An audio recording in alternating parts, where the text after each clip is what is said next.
What have you learned since that meeting concluded? Michael, there was some polling in that meeting. This was an emotional meeting. And listen, there are a lot of perspectives on what the right course of action is. I was told that the Lakers, the Clippers, essentially in an informal poll said they were willing to end the season. These are obviously two teams who believe that they have a chance to win a championship. But I was told by a high-ranking source in the meeting that this conversation is going to continue into tomorrow, that certainly players, everybody in the league is in a heightened emotional place right now, that no decision has been made about how the league will go forward. I am told that it appears unlikely that the 3 playoff games scheduled for Thursday here in Orlando will be played.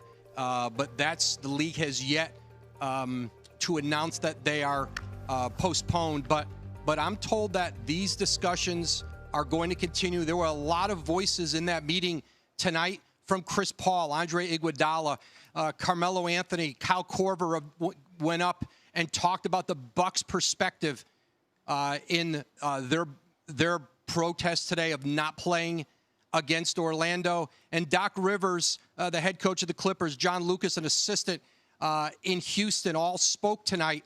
And this conversation is going to continue into tomorrow. I'm told that there is an owners meeting, a board of governors meeting set for 11 a.m. tomorrow morning, a special meeting that Adam Silver and the league office put together to get the owners talking and trying to figure out a way. Can we still salvage this season and move forward?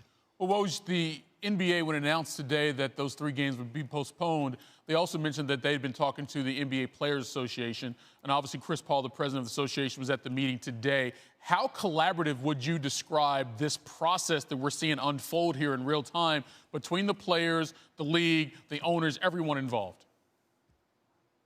Well, I'm told that Chris Paul tonight in the meeting, one of the things that he really emphasized to the players in there was we have got to try to stay as unified as possible. When we leave this room, that we're unified. There's a lot of different voices. There are a lot of different feelings about how to go forward.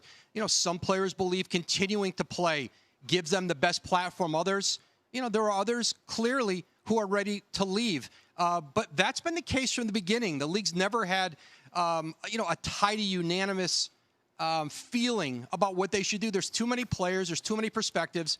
That's natural. But Chris Paul, certainly he led off that meeting today. And Michelle Roberts, the head of the Players Association, I'm told, laid out for the players the financial implications of ending this season, not just for the rest of this season, but into next year. Because what does loom over the players is the possibility that the league can enact the Force Majeure Act, where they could essentially terminate the collective bargaining agreement. That would lock the players out. You might be without NBA basketball for a significant period of time if the owners went down that road. These are all the things that the players and the league have to work through together to decide, can they continue together and resume these playoffs. And clearly, these are big decisions to be made as players decided to make a difference, but what are they willing to give up to make that difference? Adrian Wojnarowski with the very latest from the bubble there in Orlando. Thanks, Woj.